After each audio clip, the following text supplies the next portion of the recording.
The Qur'an, with Sūrah introductions and appendices, by the Qur'an Project. The Hijrah, 622 CE. This was the year the Prophet migrated from Mecca to Medina, a small distance in space, a mighty leap in history, an event that was to become a threshold in the shaping of the Islamic Ummah.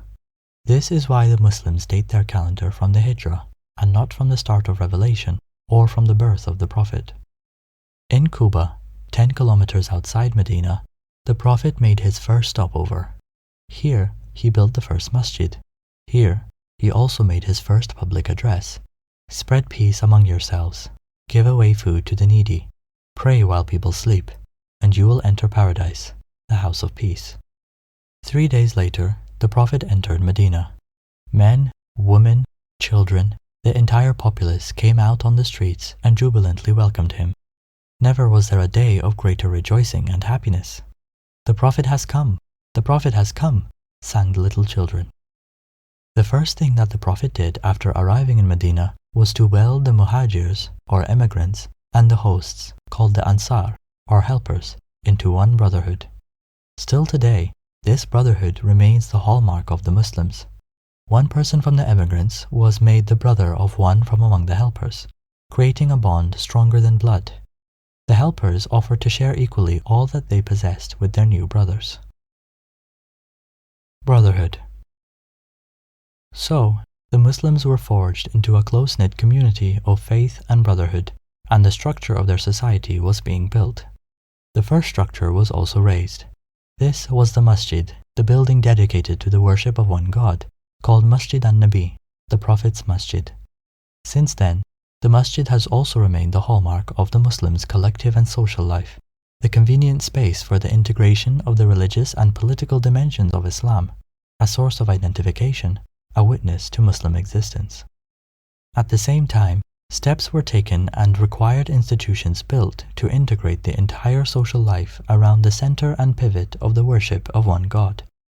For this purpose, 5 daily prayers in congregation were established. Ramadan, fasting every day from dawn to sunset for an entire month, was also prescribed. Similarly, to establish giving as the way of life, zakah, a percentage of one's wealth to be given in the way of God, was made obligatory. The Jews and Hypocrites.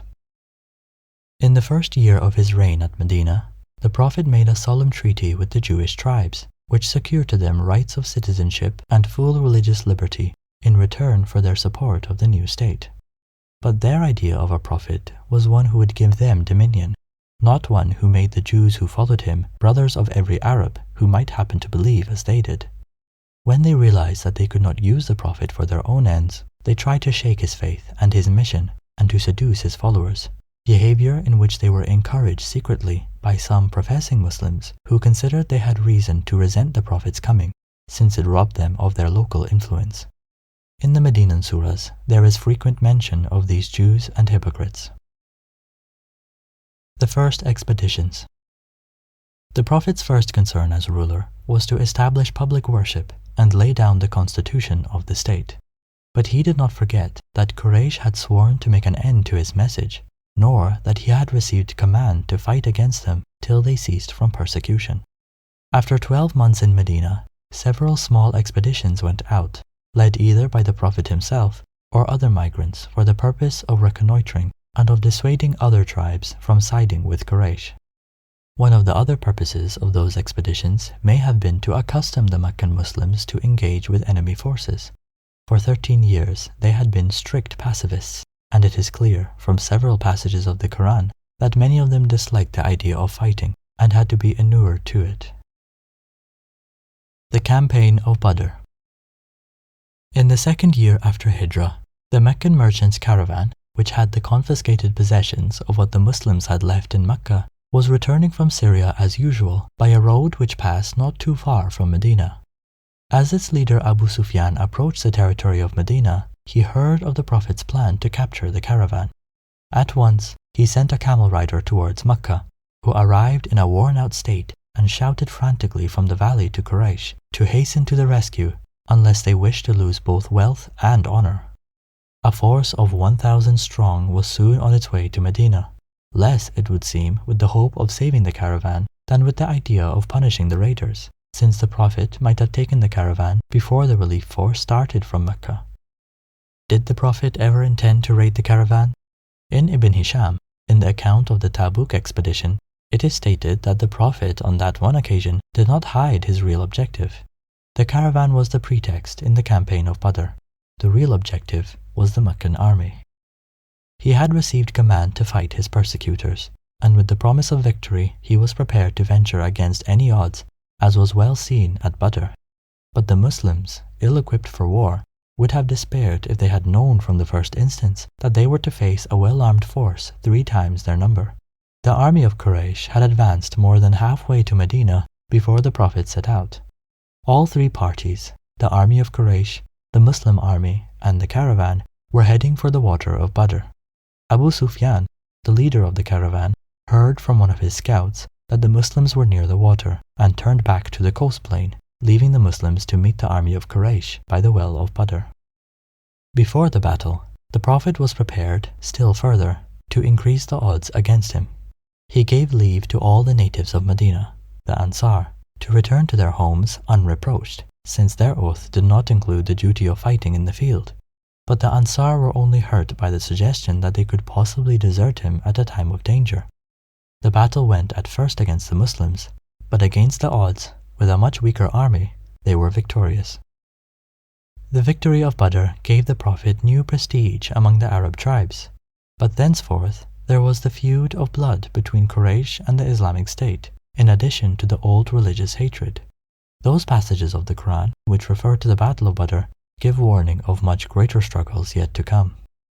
In fact, in the following year, an army of 3,000 came from Mecca to destroy Medina.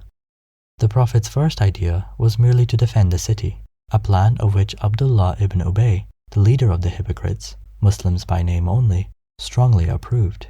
But the men who had fought at Badr and believed that God would help them against any odds thought it a shame that they should linger behind walls. The Battle on Mount Uhud. The Prophet, approving of their faith and zeal, gave way to them and set out with an army of 1,000 men towards Mount Uhud, where the enemy was encamped. Abdullah ibn Ubay was much offended by the change of plan.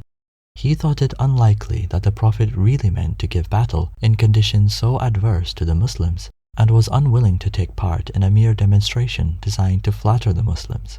So he withdrew with his men, a fourth or so of the army.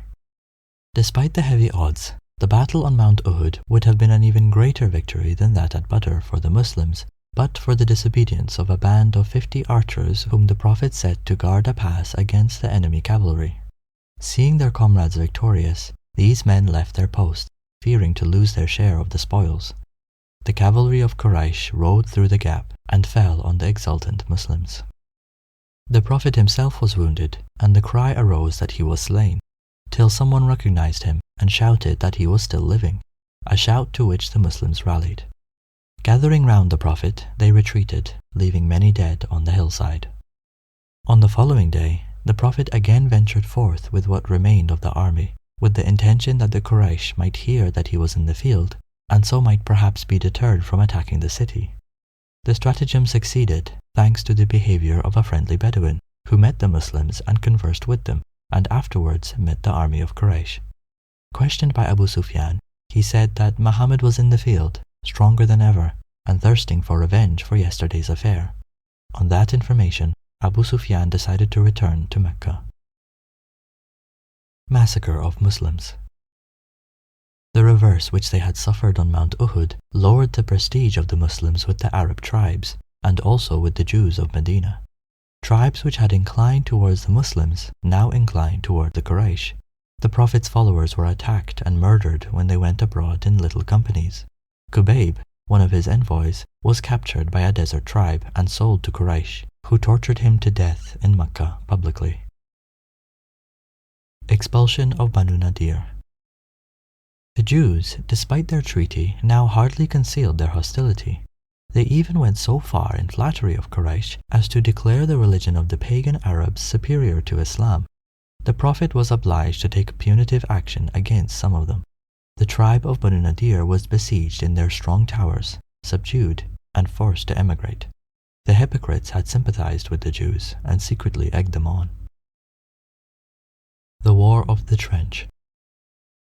In the 5th year of the Hijrah, the idolaters made a great effort to destroy Islam in the War of the Clans, or War of the Trench, as it is variously called, when Quraysh with all their clans and the great desert tribe of Ghatafan with all their clans, an army of 10,000 men, rode against Medina. The Prophet, by the advice of Salman the Persian, ordered a deep trench to be dug before the city, and himself led the work of digging it. The army of the clans was stopped by the trench, a novelty in Arab warfare. It seemed impassable for cavalry, which formed their strength. They camped in sight of it and daily showered their arrows on its defenders. While the Muslims were awaiting the assault, news came that Banū Quraythah, a Jewish tribe from Medina, which had till then been loyal, had gone over to the enemy. The case seemed desperate, but the delay caused by the trench had dampened the zeal of the clans, and one who was secretly a Muslim managed to sow distrust between Quraysh and their Jewish allies, so that both hesitated to act. Then came a bitter wind from the sea, which blew for 3 days and nights, so terrible that not a tent could be kept standing, nor a fire lighted, nor a pot boiled. The tribesmen were in utter misery.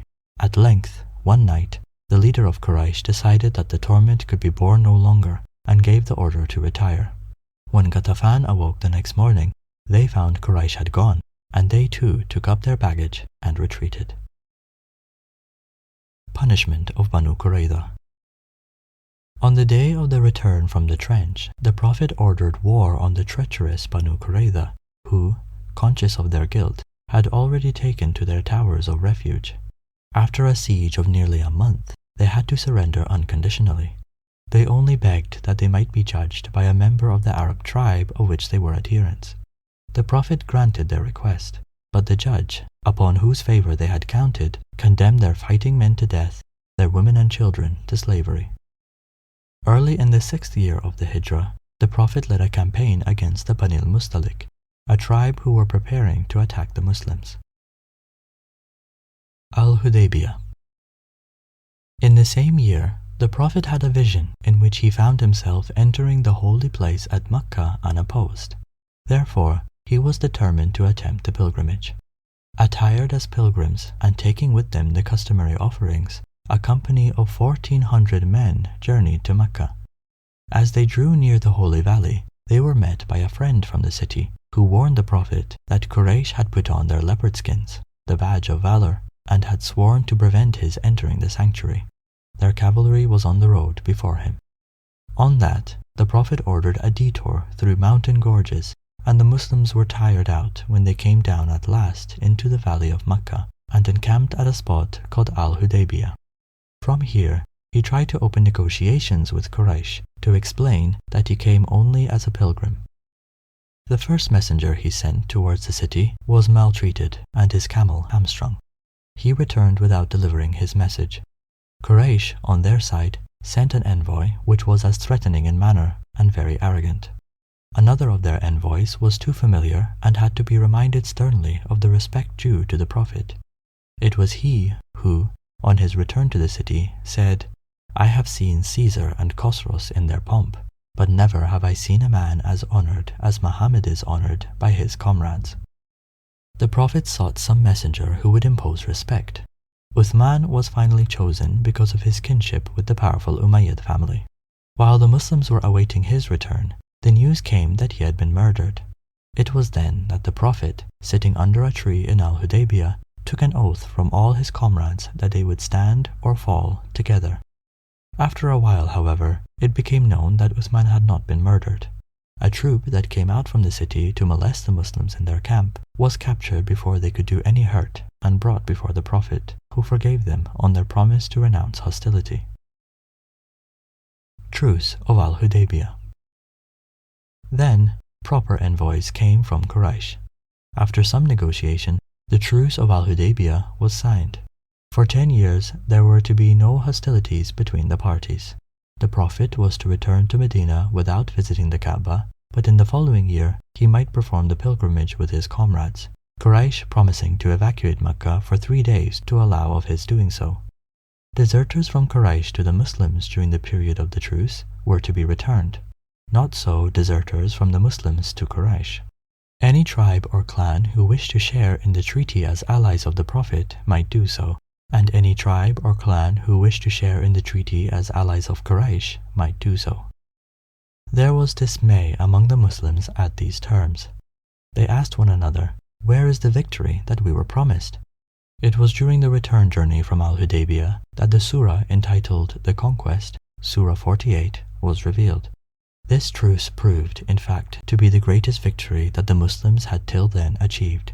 War had been a barrier between them and the idolaters, but now both parties met and talked together, and the religion spread more rapidly. In the 2 years which elapsed between the signing of the truce and the fall of Mecca, the number of reverts was greater than the total number of all previous reverts. The Prophet traveled to Al-Hudaybiyah with 1,400 men.